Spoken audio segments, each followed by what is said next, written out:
This is Chris from Budgetways, and today I'm going to do a little tutorial on how to really easily keep all of your checking account information in one spot and have it ready to go for your taxes at the year end and for making a budget and for overall just managing your money in a very efficient and simple way. To start with, you just grab a spreadsheet. In this case, I'm using OpenOffice. I just put some categories on here to start with. Date, the source of the money from your checking account.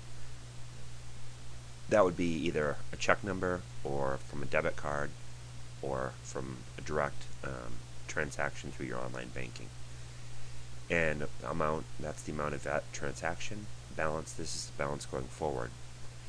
And category, this category is what you'd use to match it to your budget later on, and you could use the pivot table function to do that, which I have another tutorial on. It's referenced on my website. And then also finally a description, just so you don't forget what it was about. Now I've already saved this on my blog at budgetways.com, so you can go and get yourself a copy of this checking template. So here's what you do to keep your finances organized. It's really simple. Let's say you just open a bank account, and let's call it January 1st here. And the source, let's say you start with a deposit. So say you put $5,000 in. Oops, sorry, your source would actually be, let's say you put in you went and put cash in your banking account, or let's call it direct deposit,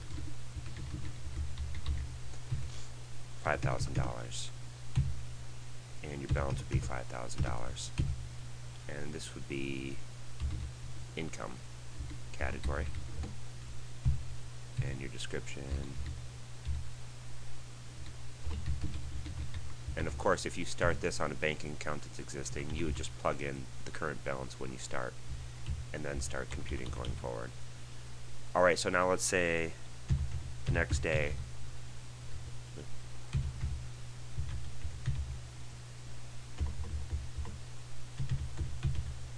having trouble typing today, I guess. The next day that you are on online banking and you need to pay your mortgage. So in this case, I call it direct. You could call it online banking if you want, so you know exactly the source. Whatever you call it, that would be the source. The amount, say your mortgage is $1,000, and any payments that are made are negative, and anything that goes into your account is positive number. So your balance here would be computed as the previous plus the current transaction, and then this would be mortgage for category, and you would say Bank of America, or wherever your mortgage is at. And let's put these in better format here. Okay, and so you can go on and on. You see how this works, but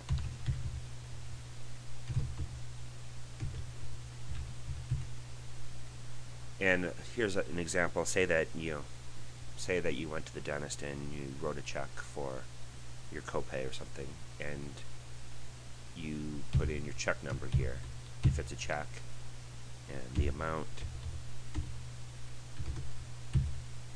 minus $30. And then what you want to do here is actually, you can just copy this formula down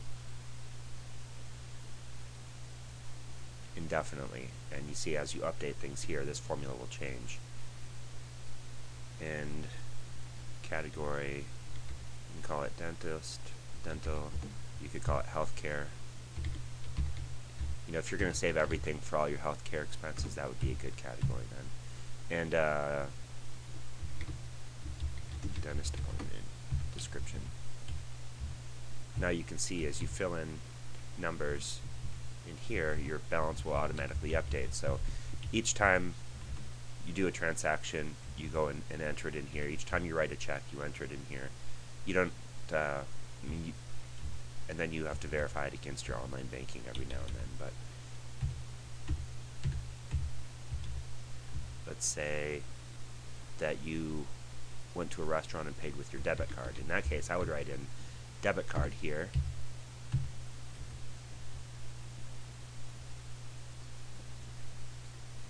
And then the amount, let's say $25, and you see how it automatically does that here. And then that would be dining out, or you could call it food, whatever, however detailed you want to get with your categories. Remember, that's what will go into your budget in the end. Lunch. Alright, so you can see where this is going, but really, if you keep something up like this, the benefits are really great because you can easily come back later, and just by clicking on this data and clicking make pivot table,